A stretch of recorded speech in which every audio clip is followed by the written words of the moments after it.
먼저 간단하게 소개를 부탁드리기 전에 네.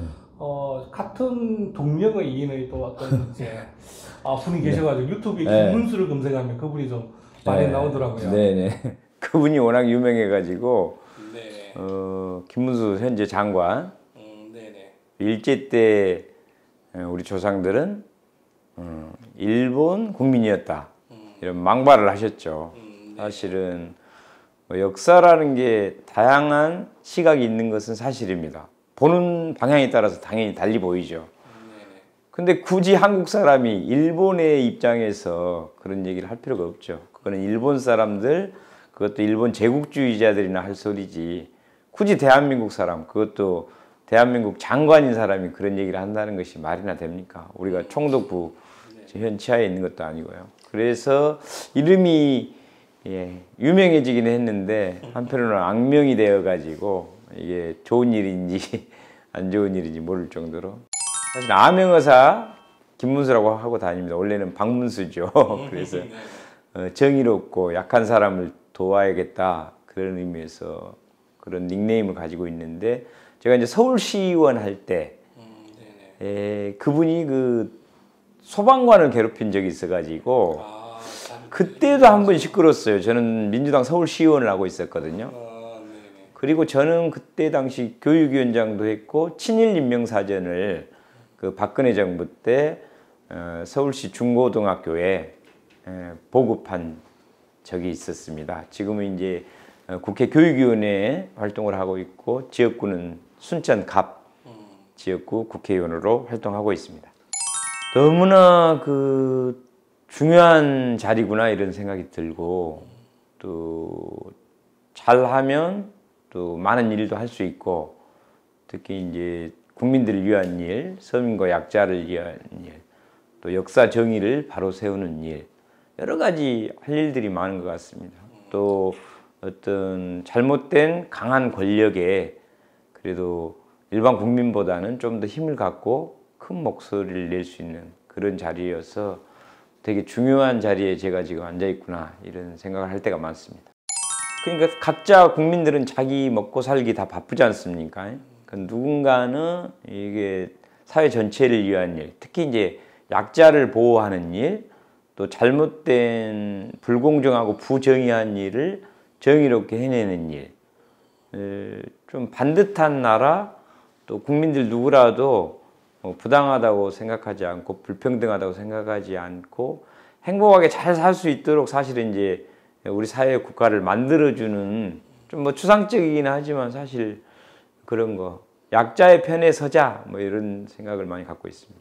당연히 제가 이제 그 등원 첫날 바로 기자회견을 해가지고 제가 이제 1호 법안으로 하겠다고 학생인권법을 하겠다고 발표를 했었는데, 워낙 이게 중요한 법안이고 또 이제 교권보호법을 요즘에는 또 만들어야 되기 때문에 또 교권보호법과 발을 또 맞춰야 되고 이러다 보니까 늦어졌어요. 그래서 제가 원래는 1호 법안으로 그 서명도 다 받아가지고 요건을 충족했는데도 또 토론회를 해서 학생들, 교사들, 또 인권단체들 다 의견을 수렴해갖고 또 수정을 하고 다시 지금 최근에 발의하다 보니까 늦어져 가지고 15호 법안으로 밀려나긴 했는데, 사실은 처음부터 지금까지 가장 그 심혈을 많이 기울고 있는 법입니다. 당연히 이제 학생 인권법이니까 학생 인권을 보호하는 법이죠. 근데 제가 10여 년 전에 서울시의원 할 때 그때 당시에 서울시의회에서 학생 인권 조례를 그때 만들었던 당사자입니다. 근데 그거를 국회의원 될 무렵에 서울시 그 보수적인 시장과 시의회가 조례를 폐지해 버렸잖아요. 그래서 이거를 폐지해 버리고 이 중요한 조례를 또 어디에는 만들어져 있고 아예 없는 데도 있어요. 또 있다가 폐지된 것도 있고, 이래서 이거를 그동안에 상위 법이, 학생인권법이 없었기 때문에 조례가 들쭉날쭉 이렇게 된 것 같습니다. 그래서 아예 그냥 법을 만들어서 전국에 똑같이 학생인권법이 적용되도록 하기 위해서 이 법을 만든 것입니다.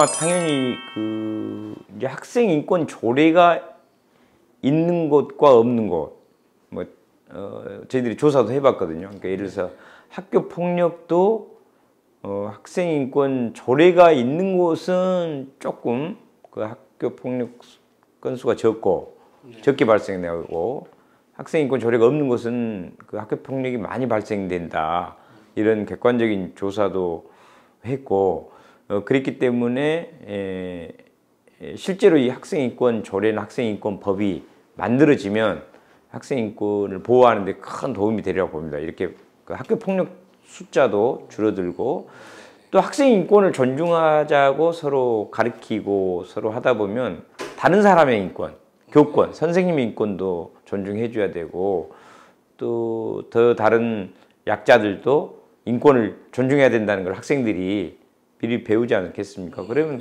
대한민국 전체가, 또 학생 때 그런 걸 잘 배워놔야 어른이 돼서도 다른 사람들의 인권을 보호하지 않을까. 그래서 효과는 매우 클 거라고 봅니다. 이제 그 학생인권법 내용에도 차별받지 않을 권리, 또 교육받을 권리, 건강과 안전에 관한 권리, 사생활의 비밀 보호, 또 자유 정보에 관한 권리, 복지에 관한 권리, 자치 및 참여의 권리, 이런 것들이 다 이제 보장되어 있기 때문에 저는 그 인권이 훨씬 좋아지라고 봅니다. 그리고 또 교육부에서는 5년마다 학생인권 종합계획도 수립하도록 되어 있고, 또 교육부와 시도교육청에 학생인권위원회를 두도록 되어 있고, 이제 학생인권의 날도 좀 제정을 해가지고 좀 더 그런 인권 개념이 좀 강화되도록 이런 내용들이 포함되어 있기 때문에 이 법이 제정되는 것과 안 되는 건 엄청난 큰 차이가 있다고 봅니다.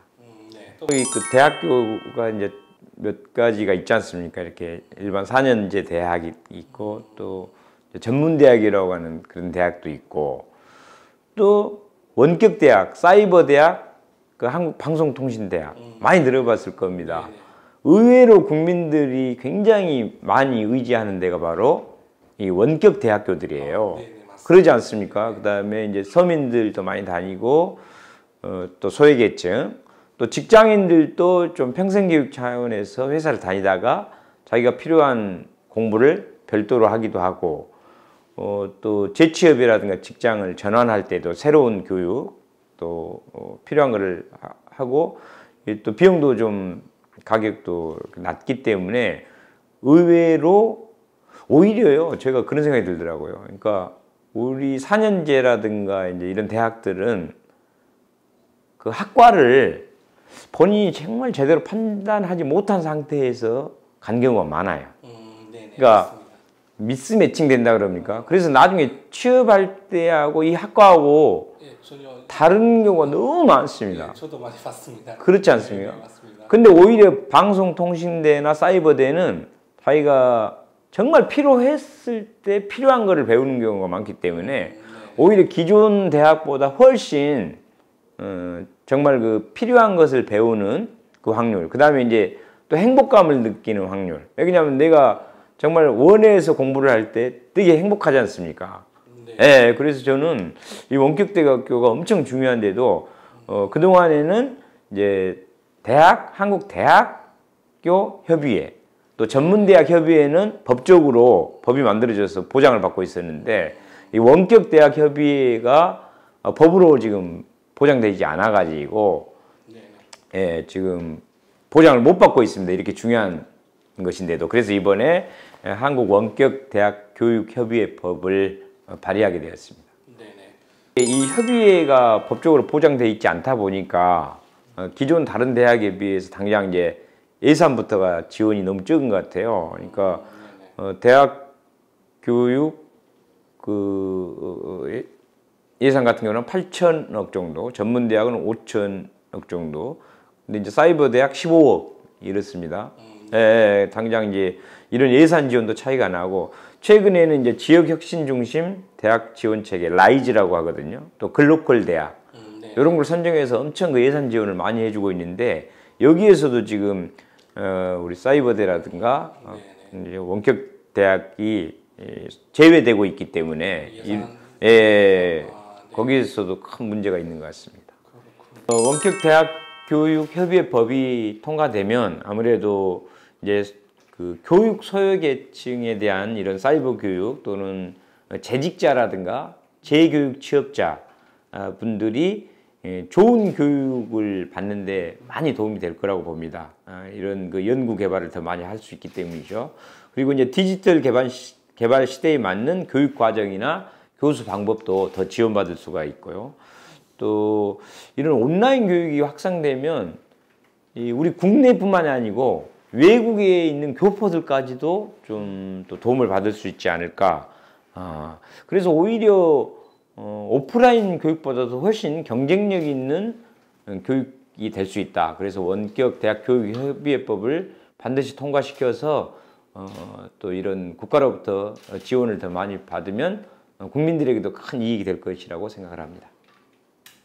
저희 정치인들이 뭔가 한다고 예를 쓰지만 너무 지금 언론이 그 운동장에 기울어져 있기 때문에 열심히 활동하는 내용을 거의 지금 공중파라든가 주요 언론에서 우리 민주당의 역할을 거의 안 다뤄주고 있는데 그러다 보니 국민들이 거의 잘 모릅니다. 그럼에도 이렇게 오마이뉴스에서 저희들 신경 써주셔서 감사하고요.